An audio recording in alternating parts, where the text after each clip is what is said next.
பழைய படங்களுக்கும் உள்ள புது படங்களுக்கும் உள்ள வேறுபாடுகள் என்னென்ன, எந்தெந்த படங்கள் சார் உங்களுக்கு ரொம்ப தாக்கத்தை ஏற்படுத்தின படங்கள்? நான் பார்த்த தமிழ் படங்கள்ல என்ன அட்ராக்ட் பண்ண டைரக்டர்ஸ்ல வந்து மேஜரா ஆக்குபை பண்ணவர்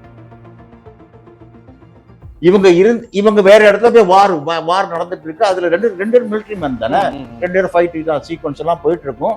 இந்த பொண்ணு சாவித்திரி இருந்த இடத்துல குண்டு பாம்பு போட்டு அவளுக்கு கண்டு ரெண்டு போயிடுச்சு. இப்ப அவளுக்கு ஒரு குழந்தை பிறந்திருக்கும். ரெண்டுமே வந்து மாஸ்டர் கமல்ஹாசன் நடிக்கிறார். கமல்ஹாசன் சின்ன வயசுல டூயல் ரோல் முக்கியமான ஸ்பெஷாலிட்டி அந்த படம். இப்ப தன்னுடைய புருஷனுக்கு ஒரு மனைவி இருக்கா, ஒரு குழந்தையோட இருக்கா, அவ தெரிஞ்சாலே அவ செத்து போயிடுவா. சீதா என்ன மன்னிக்குது சீதா, இவ சவுண்டு கேட்டவன இங்க இது அவரு குரலாச்சே, இது அவரு என் குரலாச்சு, அவர் இங்க இருக்காரா? ஒன்றைய காதலன் இன்னைக்கு வந்து டாக்டரா இருக்கான். புருஷனை அழைச்சிட்டு அவன்கிட்ட ட்ரீட்மெண்ட்டுக்கு வரக்கூடியதான். கதவை தட்டி ஒரு ஸ்டேஜ்ல டாக்டர் வாயிலிருந்து பிளட்டா வரும். சினிபப் வியூவர்ஸ் எல்லாருக்கும் வணக்கம். Welcome to the show Cine Stars. இன்னைக்கு நம்ம கூட இருக்கிற ஸ்பெஷல் கெஸ்ட் யாரு அப்படின்னு பாத்தீங்கன்னா, மக்கள் செல்வன் விஜய் சேதுபதி வச்சு வன்மம் அப்படின்ற படத்தை டைரக்ட் பண்ண இயக்குனர் அண்ட் அசுரன் சாணிக்காக தான் போடுற பல வெற்றி படங்கள்ல ஒரு முக்கியமான ரோல்ல நடிச்சு, இன்னும் பல திரைப்படங்கள்ல ஒரு முக்கியமான ரோல்ல நடிச்சுட்டு வர actor and director Jayakrishnan sir இருக்காரு. வணக்கம் சார். ரொம்ப நல்ல சந்திப்பு. வணக்கம் சார். ரொம்ப மகிழ்ச்சியா இருக்கு சார் உங்ககிட்ட பேசுறது. Thank you so much sir. நீங்க சொல்லுங்க சார், நீங்க பல வருஷமா சினிமா இண்டஸ்ட்ரியில தொடர்ந்து இருக்கீங்க சார். பழைய படங்களுக்கும் உள்ள புது படங்களுக்கும் உள்ள வேறுபாடுகள் என்னென்ன, எந்தெந்த படங்கள் சார் உங்களுக்கு ரொம்ப தாக்கத்தை ஏற்படுத்தின படங்கள்? பழைய படங்களாக இருக்கட்டும், நிறைய டெக்னாலஜி இப்ப புது படங்களும் நிறைய அட்வான்ஸ்டா வந்திருக்கு. ஏஐ தொழில்நுட்பம் எல்லாம் பயன்படுத்தி நிறைய படங்களை இப்ப எடுத்துட்டு இருக்காங்க. சோ புது படங்களும் சேர்த்து உங்களுக்கு பிடிச்ச படங்கள் சொல்லுங்க சார் பட்டியலிட்டு. இது வந்து ஒரு பட்டியலிட்டுன்னு சொன்னீங்கல்ல, பட்டியலிட்டு சொல்ற மாதிரி எல்லாம் இல்ல, ஏகப்பட்டது இருக்கு. பழைய படங்கள் ஏகப்பட்ட படங்கள், நல்ல படங்கள் இருக்கு. அதே மாதிரி புது வரிசையில் வரக்கூடிய படங்கள், டெக்னாலஜி பேஸில் இம்ப்ரூவ்மெண்ட் ஆன நம்ம, அதாவது 2K கிட்ஸ் பார்த்துருக்காங்க, அந்த ஆஃப்டர் 2000க்கு அப்புறம் வந்த படங்கள், இதே மாதிரி நிறைய இருக்கு. நம்ம எல்லாத்தையும் நம்ம வந்து நமக்கு ஞாபகத்துக்கு வராது. பட்டியலிட்டு அந்த படம் நல்லா இருந்தா இந்த படம் நல்லா இல்லையாங்கிற மாதிரிலாம் நமக்கே ஒரு கொஸ்டின் வரும். ஓகே. பட் என்ன இருந்தாலும் பழசுல நம்ம சில படங்களை ஞாபகப்படுத்தி பேசலாம். அதுக்கப்புறம் ஒரு 2000க்கு அப்புறம் வந்த படங்களை சில படங்களை நம்ம ஞாபகப்படுத்தி பேசலாம். அதுல எனக்கு என்ன, ஏன் அது அட்ராக்ட் பண்ணுச்சு, என்ன அதுல ஸ்பெஷாலிட்டி இருக்கு, அப்படி மாதிரி விஷயங்கள் தான் நம்ம இந்த பேட்டில் நான் சொல்ல முடியும். Okay sir. அதுதான் எல்லா படம் எல்லா தி பெஸ்ட் இதுதான் தி பெஸ்ட்னு நமக்கு நம்மள அட்ராக்ட் பண்ண படம் அவ்வளவுதான். தி பெஸ்ட்னா மற்ற படங்கள் தி பெஸ்ட் இல்லையா அப்படிங்கிற ஒரு கொஸ்டின்ஸ் எனக்குள்ளே அது கேட்கும். Okay sir. ஆமா, அப்படி உள்ள படங்கள் உங்களுக்கு பேசணும், அதை பற்றி தான் பேசணும்னு நினைக்கிறீங்களா? அது மாதிரி படம் கண்டிப்பா உங்ககிட்ட இருந்து தெரிஞ்சுக்கலாம் அப்படின்னு ஆசைப்படுறேன் சார் நானே. சரி, ஓகே. இப்போ நான் வந்து தான் சொன்னேனே, சினிமா வந்து ஆல்ரெடி நிறைய பேட்டிகளை சொல்றேன். நம்ம வந்து 40 வருஷத்துக்கிட்ட ஆச்சு சினிமாவுக்கு வந்து.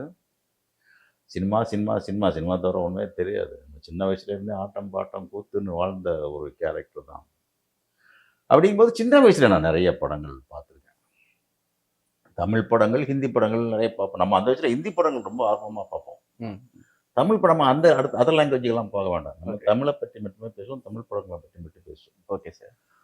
இப்போ அந்த காலத்துல நான் பார்த்த தமிழ் படங்கள்ல என்ன அட்ராக்ட் பண்ண டைரக்டர்ஸ்ல வந்து மேஜரா ஆக்குபை பண்ணவர் பீம்சிங், ஸ்ரீதர் சார். இவங்க படங்கள்லாம் நம்ம சின்ன வயசுலயே நம்ம பீம்சிங் படம் பார்த்தீங்கன்னா பாவரிசை படங்கள்ல சிவாஜி சார் வரிசையா ஆட் பண்ணிட்டு இருப்பாரு. சிவாஜி சாருடைய ஒவ்வொரு படமுமே, பாசமலர் ஆகட்டும், பாகப்பிரிவினை ஆகட்டும், பாவ மன்னிப்பு ஆகட்டும், பார்த்தால் பசிதீரம் ஆகட்டும், படித்தால் மட்டும் போதுமான ஒரு படம் பதிபக்தி அவருடைய ஃபர்ஸ்ட் 3வது படம் ஆக்சுவலா. ஆனா சிவாஜி சார் வச்சு எடுத்த முதல் படம் பீம்சிங் சார் பதிபக்தி தான். அதுதான் ஹிட் ஆச்சு. அதுக்கு முன்னாடி 2 படம் அவருக்கு ஃபெயிலியர். 3வது படம் பதிபக்தியில இருந்து தான் அவர் டேக் ஆஃப் ஆனார் பீம்சிங் சார். பதிபக்தியிலேருந்து அவர் டேக் ஆஃப் ஆகும்போது 2 படம் வந்து அவருக்கு சரியா போகல. 3வது படம் பெரிய ஹிட்டு. அந்த சென்டிமெண்ட் தான் வருது. அப்புறம் பாவை கரெக்டா பிடிச்சார், ஒரே புடியா. ஆமா, ஐயோ எல்லாமே. அதுல வந்து பாத்தீங்கன்னா அதே மாதிரி ஸ்ரீதர் சாருடைய படங்கள் பாத்தீங்கன்னா நிறைய படங்கள் இருக்காங்க. இப்போ பீம்சிங் சாரோட படத்துல ஒரு படம், சில படங்கள், எவ்வளவு படங்கள் இருந்தாலும் ஒரு படத்தை பற்றி நம்ம பேசுவோம். ஸ்ரீதர் சார் படத்தை பற்றி ஒரு படத்தை பற்றி பேசுவோம். நிறைய இருக்கு. ஆமா, அதுல முக்கியமா எனக்கு நான் ரொம்ப அட்ராக்ட் ஆன படம் பார்த்தால் பசிதீரம்னு ஒரு படம். அதுல சிவாஜி சார், ஜெமினி கணேசன், சாவித்திரி, சவுகார் ஜானகி, சரோஜா தேவி எல்லாமே சூப்பர் ஆர்டிஸ்ட் அப்போ. அதுல வந்து பாத்தீங்கன்னா, அந்த கதைய அந்த அந்த ஏன் அது நம்ம அதுல ஸ்பெஷாலிட்டி அந்த படத்துலங்கிறத நம்ம சில சொல்லித்தான் ஆகணும். அதுல வந்து சிவாஜி கணேசன் அண்ட் ஜெமினி கணேசன் 2 பேருமே ஃப்ரெண்ட்ஸ். அவங்க மிலிட்டரியில கேம்ப் போயிருப்பாங்க. மிலிட்டரிக்கு கேம்ப்ல இருப்பாங்க. ஒரு இடத்துக்கு அங்க வார் நடக்கிற ஏரியாவுல கேம்ப் போடுவாங்கல்ல மிலிட்டரி பீப்புள். ஒரு இடத்த செட்டில் பண்ணுவாங்க. ரைட். அப்போ ஒரு இடத்துல செட்டிலா இருக்கும்போது ஜெமினி கணேசன் அந்த ஏரியா மலைவாசி மக்கள்ல ஒருத்தி வந்து சாவித்திரி. அந்த மலைவாசி மக்கள் சாவித்திரியை லவ் பண்ணிடுவார் ஜெமினி கணேசன். சிவாஜி சார் வந்து அவருக்கு நண்பன் வந்து அந்த சாவித்திரி ஒரு கேரக்டர் லவ் பண்றதுலாம் அவருக்கு தெரியும். அவங்க வந்து அவளுக்கு வந்து தமிழ் தெரியாது, மலைவாசி பெண். அப்போ வந்து இவர் வந்து ஆனா ஆவன்னா ஈனா அந்த சாங் ஒன்று, அன்று ஊமை பெண்ணல்லோ இன்று ஒரு பாட்டுலாம் உண்டு. அது மாதிரி அந்த லவ் டெவலப் ஆகி போயிட்டு இருக்கும். கல்யாணமும் ஆயிடும், திருமணம் ஆயிடும். அவங்களுக்குள்ள அந்த மலைவாசி ஜாதி இனத்துல எப்படி ஒரு கல்யாணம் நடக்குமோ அது மாதிரிலாம் நடந்துடும். அவங்களுக்குள்ள கல்யாணம் ஆனதுக்கு அப்புறம் அந்த உறவு பரிமாற்றங்கள்லாம் ஆயிடும் எல்லாமே. இப்படி அவங்களுக்குள்ள ஒரு இன்டிமேஷனா ஒரு லைஃப் அந்த கேம்ப்லயே இருக்கும்போது அவங்க வந்து மிலிட்டரி கேம்பை தூக்குவாங்க. இன்னொரு இடத்துல வார் நடக்குது அங்க வாங்க, இந்த மாதிரிலாம் அப்பப்போ அவங்க ஒரு இடத்துல வைக்க மாட்டாங்க. டப்பு டப்புன்னு ஆணைகள் பிறப்பிப்பாங்க. அந்த ஆணைகள் அடிப்படையில அவங்க ஷிஃப்ட் ஆவாங்க. அப்படி ஷிஃப்ட் ஆயிடுவாங்க 2 பேரும். அவளை நான் வந்து உன்னை கூட்டிட்டு போறேன்னு ஜெமினி கணேசன் அவளுக்கு ப்ராமிஸ் பண்ணி சிவாஜி ஜெமினி 2 பேரும் ஷிஃப்ட் ஆகி போயிடுவாங்க. ஓகே. அப்ப ஷிஃப்ட் ஆகி போனதுக்கு அப்புறம் இவங்க வேற இடத்துல போய் வார் நடந்துட்டு இருக்கு. அதுல ரெண்டு மிலிட்டரி மேன் தானே, 2 பேரும் ஃபைட் சீக்வன்ஸ் எல்லாம் போயிட்டு இருக்கும். இந்த பொண்ணு சாவித்திரி இருந்த இடத்துல குண்டு பாம்பு போட்டு அவளுக்கு கண்ணு 2 போயிடும். 2 கண்ணும் போயிடும். இப்போ கதையில வந்து ஒரு ஸ்டேஜுக்கு அப்புறம் ஒரு டைம் லாப்ஸ் விட்டுருங்க கதையில. என்ன ஆச்சு, அந்த வார் நடந்து என்ன ஆச்சு, இந்த பொண்ணு கண்ணு போயிடுச்சு. பாத்தீங்கன்னா இவங்க எல்லாருமே வந்து செட்டில் ஆயிட்டாங்க. இவன் என்ன நினைச்சிட்டான், அந்த பாம்பு போட்ட இடத்துல பொண்டாட்டி அவ வந்து சாவித்திரி செத்து போயிட்டான்னு அவன் நினைச்சிட்டான். ஓகே. யார், ஜெமினி கணேசன். அவன் வந்து இங்க வந்து சிட்டியில வந்து சவுகார் ஜானியை கல்யாணம் பண்ணி வந்து ஒரு குழந்தைய பெற்றுட்டு அவன் வந்து ஒரு லைஃப் லீட் பண்ணிட்டு இருப்பான். இப்ப அவ சாவித்திரி சாகல, கண்ணு போயிடுச்சு. இப்ப அவளுக்கு ஒரு குழந்தை பிறந்திருக்கும். 2மே வந்து மாஸ்டர் கமல்ஹாசன் நடிச்சிருப்பார். குழந்தை மனம் கடத்தூர் கமலஹாசன் இருந்தார்ல, அவரு வந்து அந்த வயசுல வந்து 5 வயசு 4 வயசு அந்த வயசுல கமலஹாசன் சின்ன வயசுல டூயல் ரோல் முக்கியமான ஸ்பெஷாலிட்டி அந்த படத்துல. ஆமா சார். இப்ப கமல் சார் வந்து சின்ன வயசுலயே டூயல் ரோல் பண்ண ஒரு படம். அதாவது சாவித்திரி கையில இருக்கக்கூடிய குழந்தையும் கமல் சார் தான். ரைட். இங்க சவுகார் ஜானகி பெத்த குழந்தையும் கமலஹாசன் தான். ஓகே. அப்போ வந்து வருவான், வந்து இவங்க லீட் பண்ணிட்டு இருக்கும்போது அவ கேம்ப்ல இப்போ வந்து மிலிட்ரி அந்த கண்ணெல்லாம் போனதுக்கு அப்புறம் அது என்ன சொல்லுவாங்க, முகாமுக்கள்ல வந்து அவங்க அடைப்பாங்கல்ல, ஒரு முகாம்ல வந்து ஷிஃப்ட் ஆவாங்கல்ல அந்த அகதிகள். இவ அகதியோட அகதியா சாவித்திரி ஒரு இடத்துல கண்ணு தெரியாத குருடியா இருக்கிறத சிவாஜி கணேசன் பாத்துருவான். அதே முகாமுக்கு சிவாஜி கணேசனும் ஒரு மிலிட்ரி மேனா அவருக்கு காலெல்லாம் போயிடும். ஆமா, அவரு கால் அந்த வார்ல அவரு கால் போய் அந்த சாவித்திரிய மீட் பண்ணுவாரு. பார்த்தா சிநேகிதனுடைய மனைவி குருடா இருக்கிறா, குழந்தை இருக்கு. அவன் சிநேகிதன் சேர்த்து வைக்கிறதுக்காக என்ன சென்டிமெண்ட் அந்த படத்துல எல்லாம் பாத்தீங்கன்னா, ஜெமினி கணேசனோட அவனை சேர்த்து வைக்கிறாங்க. அந்த மைண்ட் செட்ல அவளை கூப்பிட்டு வந்து ஒரு வீடு எடுத்து வந்து தங்க வச்சிருப்பாங்க. இப்போ வந்து ஜெமினி கணேசனை தேடி அவர் பார்த்துருவார் சார். ஜெமினி கணேசன் தேடி பார்க்கும்போது அவரு மேரேஜ் ஆகி இப்போ வந்து அவருக்கு குழந்தை இருக்கு. அந்த குழந்தைக்கு இந்த ஒரே சேம் தான், ஒரு வயசு 1/2 வயசு தான் டிஃப்ரெண்ட் இருக்கும்னு வைங்களா, 6 மாசம் டிஃப்ரெண்ட் இருக்கும், அவ்வளவுதான்ற மாதிரி தான் கதையில நம்ம புரிஞ்சுக்கணும். இப்போ இந்த இப்ப வந்து ஜெமினி கணேசன் வந்து இவர் வந்து எல்லா விஷயத்தையும் சொல்லலான்னு ஓபன் பண்ணும்போது அங்க சவுகார் ஜானகி வந்து அவங்க 2 பேருக்கும் ஹஸ்பண்ட் அண்ட் ஒய்ஃபுக்கும் ஒரு ரிலேஷன்ஷிப் இருக்கும்ல, அதை வந்து பயங்கரமான ஒரு சென்டிமெண்டா சித்தரிச்சிருப்பாங்க, கதை வடிவமைச்சிருப்பாங்க. சோ அவ ஒரு நோயாளி, ஹார்ட் பேஷண்ட் சவுகார் ஜானகி. எந்த அதிர்ச்சியுமே அவ தாங்க மாட்டாங்க.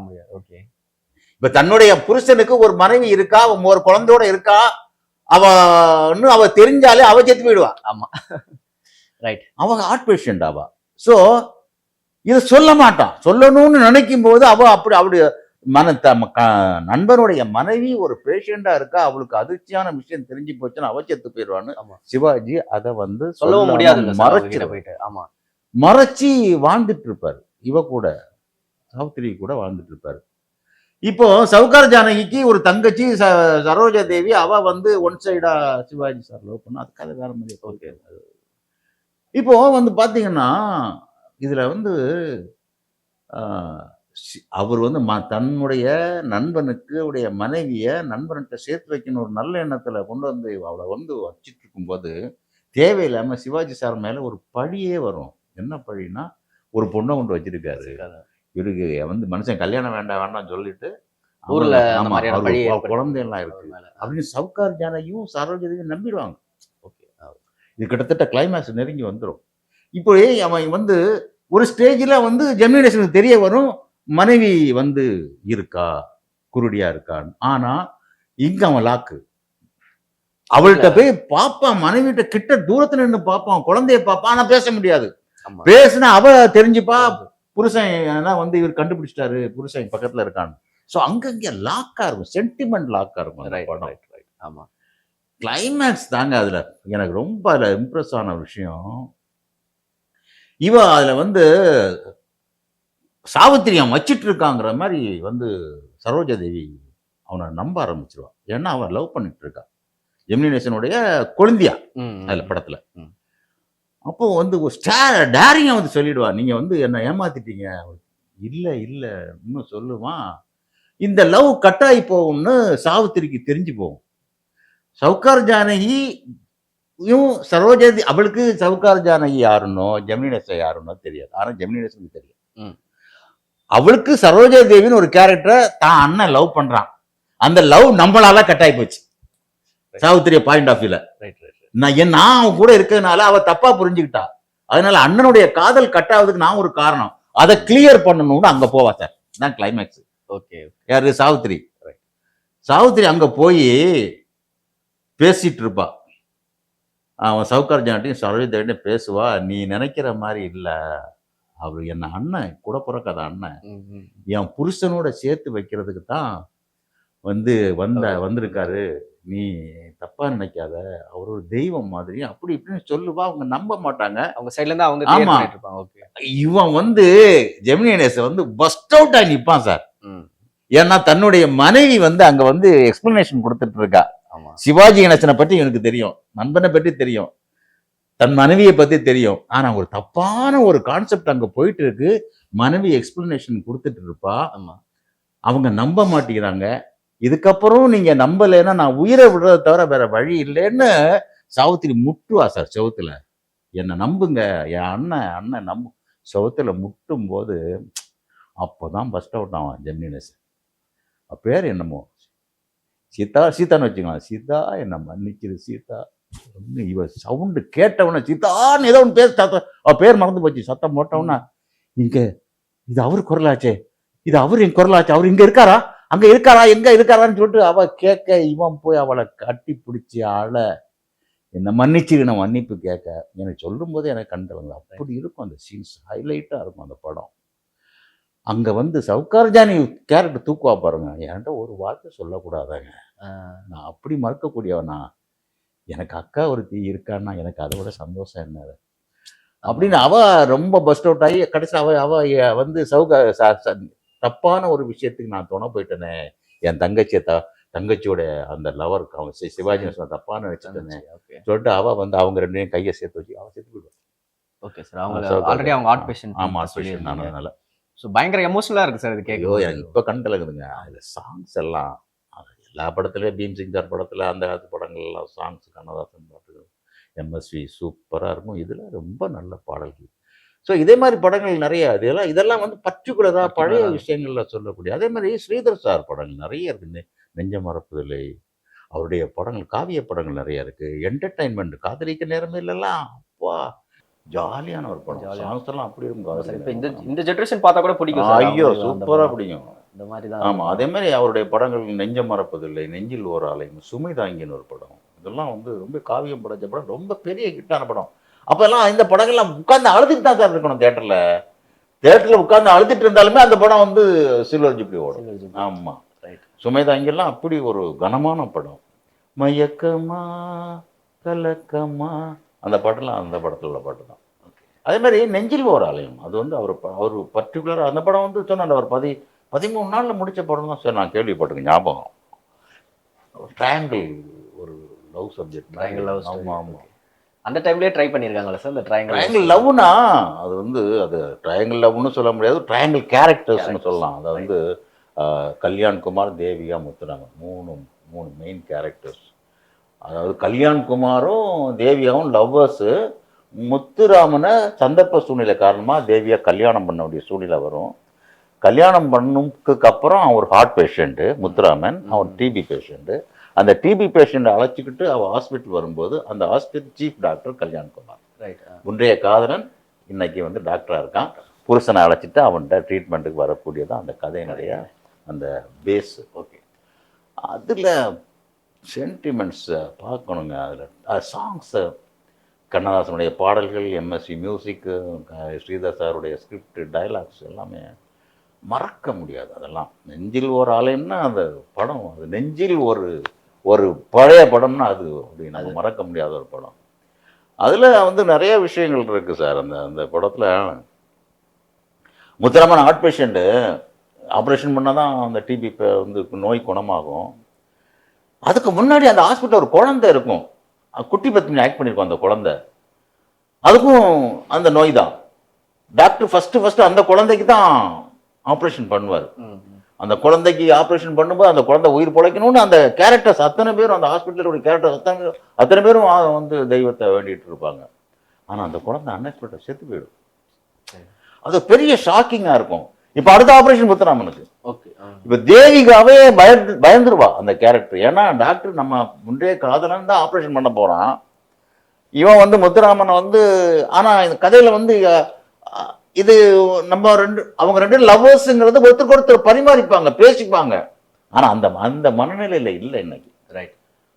பழைய ஞாபகம், அவருடைய ஃபோட்டோ எல்லாம் வச்சுருப்பான், அவர் தேவியோடைய ஃபோட்டோ. இந்த ஃபோட்டோ வச்சுருக்காதீங்க, அதை எடுத்துருங்க எல்லாம் சொல்லுவார். மறுச்சின்னு சொல்ல வரும்.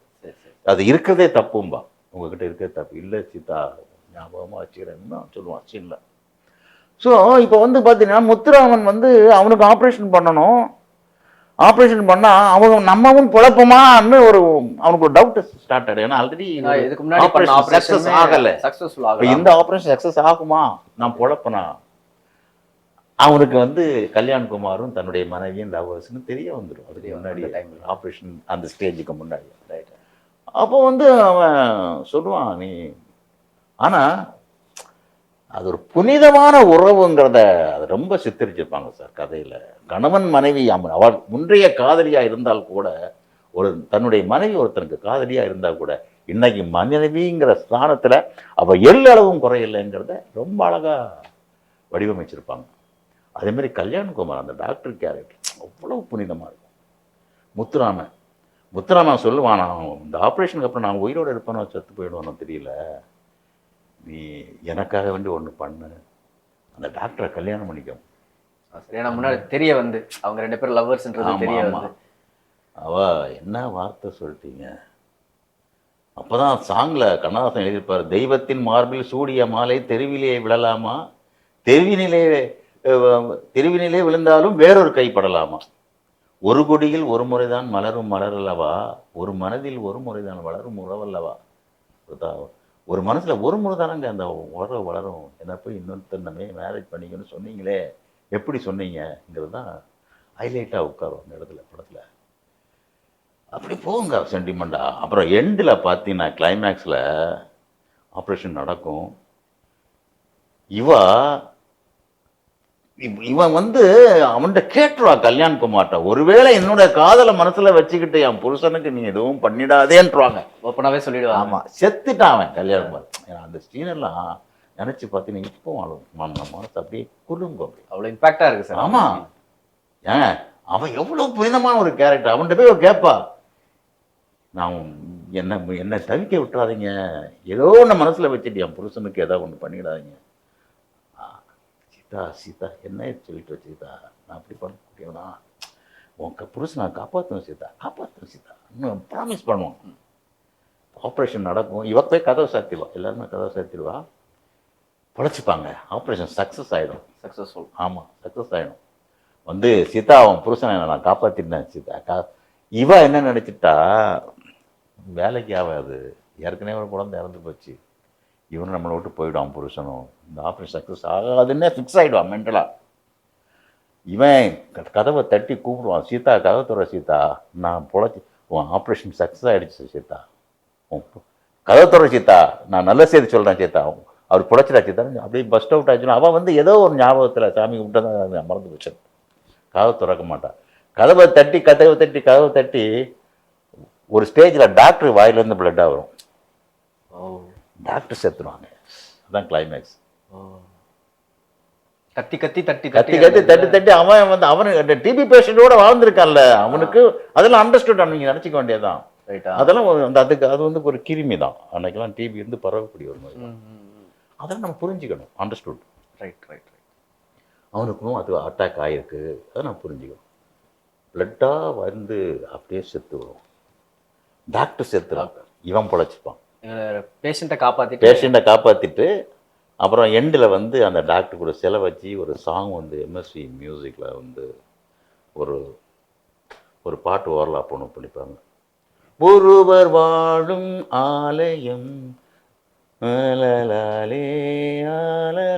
ஒரு சாங். அது அந்த சாங் அந்த அந்த பேக்ரவுண்ட் மியூசிக்கில் அவனுடைய அந்த சிலையை ஓப்பன் பண்ணதுக்கு அவன் தாய் காரில் வந்து இறங்குவா, இந்த கேரக்டர்ஸ்லாம் வந்து அசம்பிள் ஆகும்.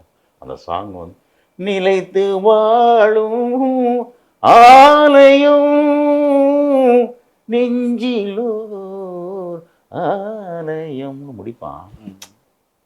வேற மாதிரி இருக்கும் அந்த மாதிரி படம், மறக்க முடியாது. சொல்லும் போதே பயங்கர இம்பாக்ட். அது மாதிரி பழைய படங்கள் நிறைய இருக்கு சார். இப்ப நம்ம சில விஷயத்தான் பேச முடியும், நிறைய. அப்போ பீம்சிங் சாரும் ஸ்ரீதர் சாரும் தான் டைரக்டர் சார், வேறு டைரக்டர்ஸ் இல்லையான்னு பார்த்தா நிறைய பேர். கேஸ் கோஆபரேஷன் காவியம் படிச்சிருக்காரு, நிறைய இருக்காங்க. நம்ம எல்லாத்தையும் பேசிட்டு இருக்க முடியாது சார். நம்மளும் டயர்ட் ஆகிடுவோம். அப்படி வந்து அந்த காலத்து படங்கள் வந்து ஒவ்வொருத்தருமே அந்த அதில் நடித்தவங்களும் சரி, இசையமைப்பாளர்களும் சரி, பாடல்கள் எழுதினவங்களும் சரி, சினிமாட்டோகிராஃபர்ஸும் சரி, அதில் அந்த அரங்கங்கள் அமைத்தவங்களும் சரி, ஒவ்வொரு டெக்னீஷியன்ஸும் அவங்களுக்கு அது ஒரு பேஷன் சார். அன்னைக்கு அவங்க வந்து ஒரு டெடிகேட்டிவா, அன்னைக்கு பணம் 2ஆம் பட்சம் தான் சார். அன்னைக்கு அவங்க தொழில் கலையா நெசிச்சாரு. கலைக்கோயின்னு ஒரு படம் எடுத்தார் ஸ்ரீதர், இந்த நெஞ்சில் வர எடுத்தார். ஆமா, அந்த படம் அவருக்கு சக்சஸ் ஆகல. ஸோ இப்படி அவங்க வாழ்ந்திருக்காங்க. அந்த வாழ்க்கைய நாம உணர்ந்து ரசிச்சவங்கதுல எனக்கு சந்தோஷம். நீங்க சொல்லும் போதே அப்படியே எனக்கு படம் பார்த்த மாதிரி இருக்கு சார். நீங்க ஒரு படங்கள் சொல்லும் போதே அந்த காட்சிகள் அப்படியே ஓடுது என் கண்ணு முன்னாடி. அந்த அளவுக்கு ரொம்ப டெப்தா உள்வாங்கி பார்த்துருக்கீங்க. இந்த காலத்து 2K கிட்ஸ்க்கு இந்த படங்கள்லாம் பார்த்திருப்பாங்களா? இப்ப நீங்க பார்த்திருக்க மாட்டாங்கிறது தான் என்னுடைய கருத்து. பார்க்கறதுக்கு வாய்ப்புகள் கிடையாது. பட் அவங்க இதெல்லாம் பார்க்கணும். உறவுகளுடைய மேம்பாடு என்னன்னு தெரியும். ஏன்னா நம்ம இன்னைக்கு வந்து நாகரிக உலகத்துல வந்து சயின்ஸ் வளர்ந்துருச்சு, டெக்னாலஜி வளர்ந்துருச்சு, எல்லாம் வளர்ந்துட்டு இருக்கு. ஆனா உறவுகளும் உணர்வுகளும் நேசிப்பும் அன்பு இதெல்லாம் தூரமாயிட்டு இருக்கு, குறைஞ்சிக்கிட்டே போயிட்டு இருக்கு சார். ஸோ இதே மாதிரி படங்கள் வந்து அவங்க பார்க்க அவங்களுக்கு ஒரு அந்த படம் வந்து இன்ஸ்பிரேஷனாக இருக்கும் லைஃப்ல. கண்டிப்பா அதே மாதிரி படங்கள் இப்போ வந்துகிட்டு இருக்கு. சில படங்கள் சில டைரக்டர்ஸ் ட்ரை பண்றாங்க. ஸோ நாளடைவில் என்ன விஞ்ஞான வளர்ச்சி, டெக்னாலஜி எவ்வளவு வளர்ந்தாலுமே சில விஷயங்கள் மங்கி போயிட்டு இருக்குங்கிறது. இப்போ விவேகானந்தர் ஒன்று சொல்லுவார், நன்மை கலவாத தீமையும் இல்லை, தீமையை கலவாத நன்மையும் இல்லை, அந்த தத்துவம்னு சொல்லுவாங்க. அதே மாதிரி டெக்னாலஜி வளர்ந்ததுன்னா அதில் நன்மைகளுக்கு தீமை இருக்கு. அதே மாதிரி எந்த தீமை எடுத்தாலும் அதில் நன்மைகள் இருக்கும், எந்த நன்மை எடுத்தாலும் அது தீமைகள் இருக்கும். அது மாதிரி தான் இப்போ அதுக்கு இந்த படங்களையும் வந்து அவங்களுக்கு வந்து ஒரு டானிக்காக இருக்கும். கண்டிப்பா 2K கிட்ஸ் தேடி பிடிச்சி பார்க்கணுங்கிறது என்னுடைய கருத்து. கண்டிப்பா சார். நீங்க படத்துல நிறைய ஆக்டர்ஸ் நேம்லாம் சொன்னீங்க. அவங்களாம் யாருன்னு தெரியுமான்னு கூட தெரியல. சிலவங்களுக்கு இப்போ உள்ள பிள்ளைகளுக்கு தெரியுமாங்கிறது டவுட் தான். கண்டிப்பா ரீவாட்ச் பண்ணும் சார். இந்த மூவிஸ் எல்லாம் வருது, சில படங்கள் வந்துட்டு இருக்குல்ல, அவங்கள வந்து பார்த்துட்டு தான் இருக்காங்க. Super sir. நிறைய விஷயங்கள் பேசுனீங்க, ரொம்ப வியப்பா இருந்துச்சு சார் கேட்கும் போது. ஆக்சுவலி நீங்க டைரக்டர், ஆக்டர், சூப்பரான ஆக்டர் எல்லாம் தெரியும் சார். பட் பயங்கரமான சிங்கர்ன்றது இந்த வீடியோ மூலியமா நான் தெரிஞ்சுக்கல. அது நிறைய அது எனக்கு சில கதை சொல்லும் போது, பழைய படங்கள் சொல்லும் போது எனக்கு அது ஆட்டோமேட்டிக்கா வந்துடும். அப்பதான் அதோட உயிர் இருக்கும். ஒரு விஷயத்த நான் உங்கள்கிட்ட சொல்றேன், அதை நான் வந்து ஒரு விஷயத்த உங்கள்கிட்ட பேசும்போது அதை நான் உங்களுக்கு கன்வே பண்ணணும். கன்வே பண்றதுக்கு அந்த உயிரை நான் உங்களுக்கு கொடுக்கணும். கண்டிப்பா.